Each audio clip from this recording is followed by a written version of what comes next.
مفتی صاحب علماء کرام کی اگر دستار ہو چکی ہے تو وہ بیٹھ جائیں. علماء کرام کو بھی جبہ، عبا، دستار یعنی پگڑی، ایک بیگ، بخاری شریف کا سیٹ اور بھی کچھ چیزیں انعام میں مدرسے کے جانب سے دی جا رہی ہے.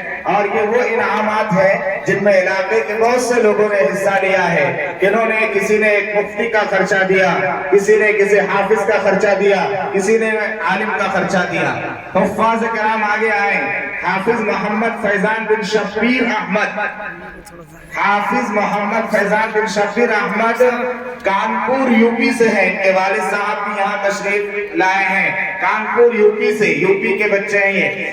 حافظ محمد فیضان، حافظ محمد حسن آزاد بن محمد مسلم، حافظ محمد حسن آزاد بن محمد مسلم، حافظ محمد راحل بن اکرام الدین، حافظ محمد راحل بن اکرام الدین، حافظ محمد دل نواز بن کمال الدین، حافظ محمد دل نواز بن کمال الدین، حافظ محمد سیف بن حسیب الرحمن، حافظ محمد سیف بن حسیب الرحمن صاحب، حافظ محمد ابو ذر بن مولانا قیصر صاحب سنگنار، حافظ محمد ابو ذر بن مولانا قیصر صاحب سنگنار، حافظ محمد فرقان بن خالد حسین، حافظ محمد فرقان بن خالد حسین، حافظ محمد شاہجہاں بن سبحان صاحب. یہ گاؤں کے نام یہاں لکھے نہیں ہیں، جن جن کا مجھے معلوم ہے ان کا میں بتا دیتا ہوں. حافظ محمد عمران بن شہادت.